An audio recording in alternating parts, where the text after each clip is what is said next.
Shekhar master గురించి అడిగితే phone చేసి ఇలా యూనియన్‌లో ఇష్యూ జరుగుతుంది అని అడిగితే ఆయన చెప్పాను. నేనేం బెదిరించలేదు. జరిగింది చెప్పున్నాను. ఆయన పంపించేయరా అని చెప్పేసి అడిగారా అని చెప్పేసి షూటింగ్‌లో ఉన్నా కదా భయ్యా, 40 మంది డాన్సర్లు ఉన్నాం. స్పీకర్ ఆన్ చేసి మాట్లాడండి అందరి ముందు శేఖర్ మాస్టర్. ఓకే. మీరు ఎట్లా తీసుకెళ్తారు సతీష్ని? అతని మీద సస్పెండ్లో ఉన్నాడు, అతని మీద ఎలిగేషన్ ఉంది, ₹1,00,000 ఫైన్ ఉంది. మీరు ఎట్లా తీసుకెళ్తారు అంటే మీరే కదా తీసుకోపోవచ్చు అని చెప్పి లేబర్ కమిషన్ లెటర్ ఇచ్చారు, పర్మిషన్ ఉందని చెప్పి మీరు చెప్తేనే కదా, యూనియన్ల గ్రూప్లో పెడితేనే కదా తీసుకుపోయినని చెప్పి ఆయనే వాదిస్తున్నాడు. అయినా సరే మీ నోటితోటి చెప్పామా? ఆయన నోటితోటి చెప్పాలంట. మేము చెప్పామా తీసుకెళ్ళామని, ఎట్లా తీసుకెళ్తామని చెప్పి దమ్ చేస్తుంటే ఇప్పుడు నేను షూటింగ్ చేయాలా మీతో వాదించుకుంటూ కూర్చోవాలని చెప్పేసి ఆయన షూటింగ్కి వెళ్ళిపోయాడు. ఆడ cameraman waiting, director waiting, Naga Chaitanya waiting అక్కడ. ఓకే. అంటే ఈతో వాదించడం ఆయనకు అవసరం లేదు, అతని పని అతనికి ఇంపార్టెంట్ కదా. అక్కడ ఉన్న 40 మంది డాన్సర్లకు అందరికీ తెలుసు, అక్కడ ఉన్న వాళ్ళందరికీ. ఓకే. తర్వాత సరే ఏమనలేదు కదా, మరి నీకేం అవసరం, ఆయనకు మాస్టర్ ఫోన్ చేయాల్సిన అవసరం ఉంది, మళ్ళీ సూరికి ఫైన్ చేయాల్సిన అవసరం ఉంది వాళ్ళ ఇన్ఛార్జికి. అంటే ఎవరు ప్రశ్నిస్తే సతీష్ ఎవరు షూటింగ్ చెప్తే వాళ్ళను సస్పెండ్ చేస్తున్నాడు. అది ఫస్ట్ ఒకటి చేసిన 4x4 గర్ల్స్ 1 డే సాంగ్, అది దాని సాంగే అనరా దాన్ని. ఈ శేఖర్ మాస్టర్ 1 డే సాంగా, ఈ పేమెంట్ మా నాకు ఇచ్చారా, యూనిట్కి వచ్చింది, నాకు పేమెంట్ ఇప్పటివరకు ఇవ్వాలి, 5 నెలలు అవుతుంది. ఓకే. మరి పేమెంట్ ఇవ్వలేగా, ఇవ్వలే. తర్వాత ఇది రెండోది, అన్ని 1 డేలే. ఈ వినయ్ మాస్టర్ నేను గ్రూప్ డాన్సర్కి వెళ్తే నిన్ను చేయనియట్లేదు కదా, ఆపేస్తున్నారు కదా, ఎవరైతే చెప్తే వాళ్ళకు ఫైన్ వేస్తున్నారు కదా, నాకు అసిస్టెంట్గా రా అన్న. యాక్చువల్గా వేరే అసిస్టెంట్ తీసుకోకపోతే వాడు మంచి యూత్ బాయ్ని తీసుకోకపోతే వాడు వర్క్ చేస్తాడు, కానీ నువ్వు వర్క్ చేయకపోయినా నేనే చేసుకుంటా వర్క్, నువ్వు నాతో రా అన్న, అసిస్టెంట్గా రా అన్న అని చెప్పి నన్ను 3 తీసుకెళ్ళాడు కేరళకి. 2 సాంగులు అవి చిన్న అది చిన్న కంపెనీ. ఓకే. రైట్. మన ట్రైన్ రిజర్వేషన్ కూడా లేదు, నార్మల్ టికెట్ తీసుకొని ఎక్కిన అప్పటికప్పుడు. దాన్ని కూడా 4 సాంగులు చేసిండు అంటాడు. మరి పుష్ప 3 సాంగులు పోయినాయి, నిన్న మొన్న 500 మంది జరిగింది, అందులో ఎందుకు లేను, మొత్తం 280 మంది నాన్ మెంబర్స్ ఉన్నారు. Polaki Vijay master songs, Bhanu master song పోయింది, గణేష్ మాస్టర్ గౌడ్ సాంగ్, మొత్తం నాన్ మెంబర్స్. నన్ను అలౌ చేయట్లేదు. నేను 4 సాంగులు చెప్పాను ప్రచారం చేస్తుండు. మనిషి నోరు మాట్లాడితే అది ఏంటిది నాకు అర్థం కాదు. ఇప్పుడు ఎవరొకళ్ళు ఆయన కాకుండా వేరే పెద్ద మనుషులు ఎవరొకళ్ళు ఉంటారు కదా సార్, ఇప్పుడు శేఖర్ మాస్టర్ కావచ్చు, వీళ్ళందరూ కూర్చొని సెటిల్ చేస్తే ఈజీగా అయిపోయేది. ఒకటి ఈ మాస్టర్లు అందరూ చెప్పారు ఆయనకి, జనరల్ బాడీ మీటింగ్ పెట్టి, జానీ దీన్ని ఇష్యూ చేయకు, సతీష్ ఏం తప్పు చేసినా సరే జనరల్ బాడీలో పెట్టు, మాట్లాడదాం, అతను ఫైన్ చేద్దాం, శిక్ష ఇద్దాం అని చెప్పి అందరు చెప్పిన తర్వాత జనరల్ బాడీ పెట్టాలని కూర్చోబడుతుంది దానికి 5 నెలల నుంచి.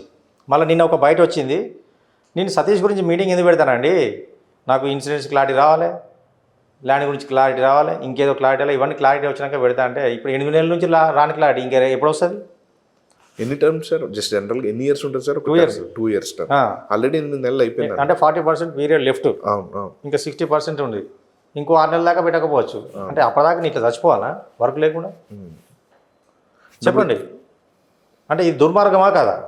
అంటే మ్యాటర్ ఏంటంటే సతీష్ చంద్రుడిని మొత్తం తీసేయాలి, యూనియన్లోకి తీసేయాలి, ఇక రానియకూడదు. మొన్న కూడా నేను ఎలక్షన్లో పోటీ చేసినప్పుడు ఒక 4-5 ఓట్లతో ఓడిపోయినా. గతంలో నేను 2 సార్లు ట్రై చేసిన. అయితే ఇక సతీష్ని రానియకూడదు, 10 సంవత్సరాలు పోటీ చేయకూడదు. అంటే ఇక 10 సంవత్సరాలకి ఓకే ఎవడుకుంటుంది, ఇప్పటికే లేదు 48 ఏజ్, నెక్స్ట్ 10 సంవత్సరాల మళ్ళీ పోటీకి వచ్చాను అనుకోండి, వాళ్ళు 10 సంవత్సరాలు చేయదని రాసిన 58. ఎవడు చేస్తాడండి ఇవన్నీ పంచాయతీలు? మాకు ఏం అవసరం ఇవన్నీ? ఏదో పని చేసుకోవడానికి వచ్చినావు, పని చేసుకుంటూ వెళ్ళిపోవాలి. ఈ అరాచకాలు ఏంటిది? నువ్వు ఏదైతే చేయాలనుకున్నావు వచ్చినావు అది చేయి ఫస్ట్. నువ్వు నీ వెనక మేము ఉంటాం కదా అందరం, నువ్వు అది చేయట్లేదని కదా ప్రశ్నిస్తున్నావు. అంటే ప్రశ్నించే గొంతు నొక్కేస్తావా నువ్వు? అంటే నీకు ఎవరు ఎదురు మాట్లాడకూడదా?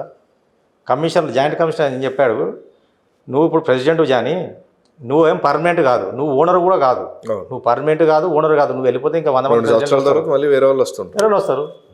ఈయనకు ముందు చాలా మంది చేశారు కదా ప్రెసిడెంట్. మరి ఈయన ప్యాన్ ఇండియా కొరియోగ్రాఫర్ కదా, 10 లక్షలు ఖర్చు పెట్టి గెలిచాడు కదా. ఇతను ఎవరి మీద అయితే గెలిచాడో అతను పెద్ద డబ్బులు ఖర్చు పెట్టేవాడు కాదు, అతను ప్యాన్ ఇండియా మాస్టర్ కూడా, అతను కూడా డ్యాన్స్ మాస్టర్, కానీ అతను ప్యాన్ ఇండియా మాస్టర్ కూడా కాదు. ఓకే. నువ్వు ప్యాన్ ఇండియా మాస్టర్ ఉన్నప్పుడు ఖాళీ నిలబడితే నువ్వు అడగకపోయినా కూడా 500 మంది ఓటేసేయాలి నీకు. నీకు అతనికి ఎన్ని ఓట్లు తెలుసు సార్ డిఫరెన్స్? 7, 8, 10 ఓట్లు, 10, 12 ఓట్లు అంతే. అతను పబ్లిక్ ఫిగర్ కాదు, నువ్వు పబ్లిక్ ఫిగర్. మరి జస్ట్ 10, 12 ఓట్లతో గెలిచినావంటే పెద్ద మొగుడు నువ్వు. యూనియన్ ఎలక్షన్కి 10 లక్షలు ఖర్చు పెట్టాడు. యూనియనే తక్కువ మందే కదా ఉండేదండి, 420, 430. దానికి 10 లక్షలు ఖర్చు పెట్టారంటే పెడతాడు ఆయన, రెన్యువల్స్ కడతాడు, తినిపిస్తాడు, తాగిపిస్తాడు. ఎలక్షన్ రోజు ఒక రోజే మేపిల్ కేబుల్ ₹1,00,000 ఫుడ్ బిల్ కట్టాడు. ఓకే. ఒక టేబుల్ కాలేదు 4 గంటల దాకా. ఓకే. అలా సో ఇప్పుడు ఆయన మీద ఎఫ్ఐఆర్ ఫైల్ అయిందండి లేకపోతే ఏంటి ఇంకా? ఎఫ్ఐఆర్ రావలే, ఇది సద్దు మనుగుతుంది కావచ్చు. ఎందుకు పెద్ద నేను పెద్ద ఇప్పుడు నేను ఒక డాన్స్ అయినా సార్ 10 మంది మాసాల దగ్గర నేను సాంగ్ చేయాలి, వర్క్ చేసుకోవాలనే ఉంటుంది తప్ప ఇది పెంచుకునే ఉద్దేశంతో నేను వెళ్ళి సారీ ఎందుకు చెప్పు దండం పెట్టి, నాకు అవసరం లేదు కదా, ఏం చేసుకుంటా చేసుకోపోయి నేనే ఇష్యూ పెద్ద చేసేటోండి. అవును. కానీ సద్దు మనగాలనే ట్రై చేసిన, కానీ ఇది కావాలని చేయనియట్లేదు వీళ్ళు. ఈ గొడవ అయిన 5 months నుంచి సాగదీస్తున్నారు సార్. చూడండి ఓకే ఓకే. అరే ఎంత తిట్టినా కూడా ఒక నెల 2 నెలలు 5 నెలల నుంచి సాగదీస్తున్నారు. మరి నేను తిట్టేందో చెప్పురా పోయి అంటే కూడా చెప్తలేడు ఎవరికి. నువ్వు పర్సనల్గా రా నీకు వినిపిస్తా అంటాడు. ఎందుకు ఇస్తావు మరి? పర్సనల్గా వినిపించినప్పుడు ఇది పర్సనలే కదా. మళ్ళీ యూనియన్ ఎందుకు పెట్టినావు ఈ పంచాయతీలో? పెట్టకూడదు. ఈ పంచాయతీ మరి యూనియన్కి ఎంతకంటే కట్టినావు? నేను తిట్టా అంటావు, నువ్వు తిట్టున్నాను మరి. అవును. లేదా కొట్టు 2 కొట్టు, కడుపు ఎందుకు కొడుతున్నావు? అవును అర్థమైంది. నాకు కూడా ఫ్యామిలీ ఉంది కదా మరి. అంటే ఇంకా అంటే దీన్ని ఎంత ప్రొలాంగ్ చేసేదానికన్నా మీరు తర్వాత వెళ్ళి మాట్లాడడం జరిగిందన్న. అరే ప్రెస్ మీట్ పెట్టి యూనియన్లో డబ్బులు తీసి ఖర్చు పెట్టి ప్రెస్ మీట్ పెట్టి ఒక రోజంతా సాగదీసిండు. అదేదో జల్లివాడి మీటింగ్ పెడితే అయిపోతుండే కదా సార్. సమస్య సాల్వ్ అయిపోతుండే. అతను ఇంకే ఆయన పని ఆయన చేసుకుంటా, నా పని నేను చేసుకున్నామని కదా. ఈ 5 నెలల్లో మీరు ఆయనతో మాట్లాడి జానీ ఇలా జరిగిపోయింది కొంచెం మనం. నేను ఒక రోజు యూనియన్ ఆఫీస్కి వెళ్ళాను. ఓకే. మాస్టర్ 2 నిమిషాలు మీతో మాట్లాడాలని అడిగాను.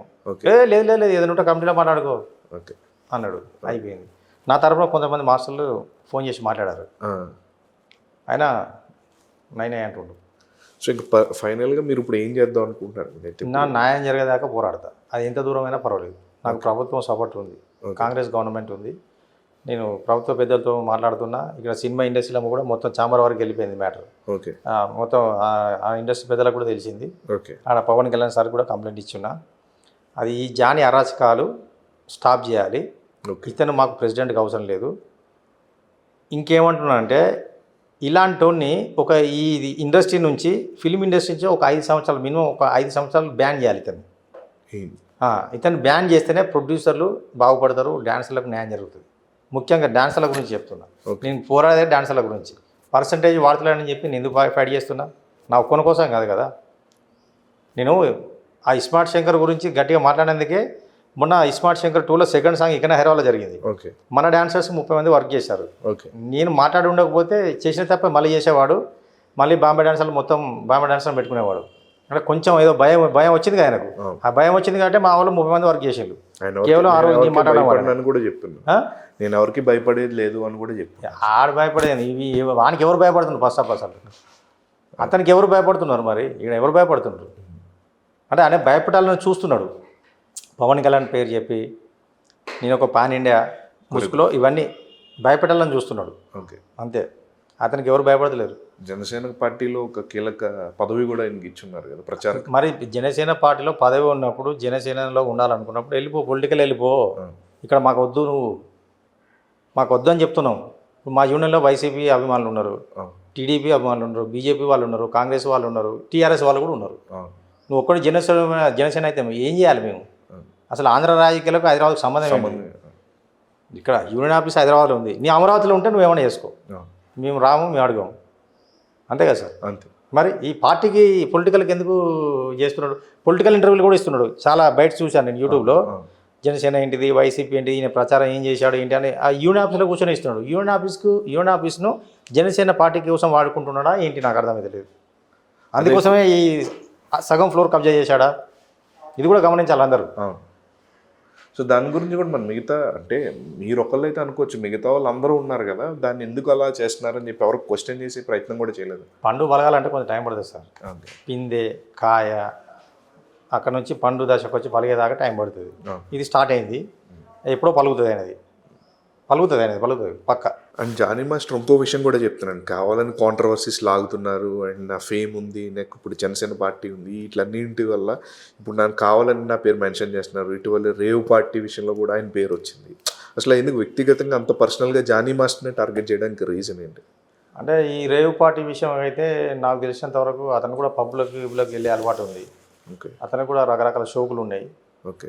నాకు తెలిసి అక్కడికి ఆ రేవ్ పార్టీలో జాయిన్ కావాలంటే సమ్ అమౌంట్ ఏదో ముందే కట్టి, అంటే ముందే ఫిక్స్డ్ ఉంటుందంట కదా, అంటే ఫిక్స్డ్ అమౌంట్ ఫిక్స్డ్ లిమిటెడ్ పీపుల్కే అందులో ఎంట్రీ ఉంటుందని తెలిసింది. అంటే టీవీలో చూశాను, నాకు తెలియదు. ఓకే. ఒకవేళ నాకు తెలిసి ఇతను డబ్బులు కట్టి ఉంటాడేమో అక్కడికి వెళ్ళడానికి, లేకపోతే ఊరికి ఈయన పేరు రాదు కదా. మరి శేఖర్ మాస్టర్ పేరు, గణేష్ మాస్టర్ పేరు ఎందుకు రాలే? ఇతని పేరు ఎందుకు వచ్చింది? ఇతను డబ్బులు కట్టి ఉంటాడు. నాకు తెలిసి వెళ్ళలేదు అనుకుంటా. ఆ రోజు సేమ్ డే ఇక్కడ ఎల్బీ స్టేడియంలో డైరెక్టర్స్ డే అని చెప్పేసి ఒక ఈవెంట్ జరిగింది. జరిగింది. అయితే అక్కడ మిస్ అయినది, అక్కడ వెళ్ళడం మిస్ అయినందుకు ఇక్కడికి వచ్చి ఉండడా లేకపోతే ఎందుకులే అని చెప్పి వెళ్ళకుండా మానేసిండా తెలియదు, అదైతే నాకు తెలియదు. అది ఊరికే నిప్పులేందో పోరాదు కదా. అవును. ఇప్పుడు ఇంతమంది కొరియోగ్రాఫర్లు ప్రభుదేవ్ పేరు రావచ్చు కదా, శోభి మాస్టర్, దినేష్ మాస్టర్ రాసిన వాళ్ళ పేర్లు రావచ్చు కదా. ఇతని పేరు ఎందుకు వచ్చిందంటే నాకు తెలిసి ఇతను కూడా వెళ్దాం అనుకొని ట్రై చేసి ఉంటాడు. అంటే పోలీసులు ఇవన్నీ లిస్ట్ అవుట్ చేస్తారు కదా, ఎవరెవరు బుక్ చేసుకున్నారు అక్కడికి వెళ్ళడానికి, ఎవరెవరు ఎంట్రీ ఫీజు కట్టారు, ఇవన్నీ ఉంటాయి కదా. అది అందులో వచ్చి ఉండేమో నా డౌట్. అంటే ఒక పర్సన్ జానీ మాస్టర్లకు కనిపించున్నారు అని చెప్పేసి ఈయన వెళ్ళారా అయ్యి ఉండొచ్చు. అది ఒక అతను అయితే బ్లాక్ టీ షర్ట్ వేసుకుని ఇలా పెట్టుకుని వెళ్ళాడు, అతను దూరం నుంచి చూస్తే జాన్ మాస్టర్లాగా కనిపించాడు. అయ్యి ఉండొచ్చు, చెప్పలేము. సార్ ప్రస్తుత మీ ఆర్థిక పరిస్థితి ఎలా ఉంది సార్? లైక్ ఎట్లా 5 months నుంచి చాలా నేను ఆర్థికంగా నష్టపోయినా, మానసికంగా కూడా చాలా మెంటల్ టార్చర్ అవుతుంది. వీళ్ళు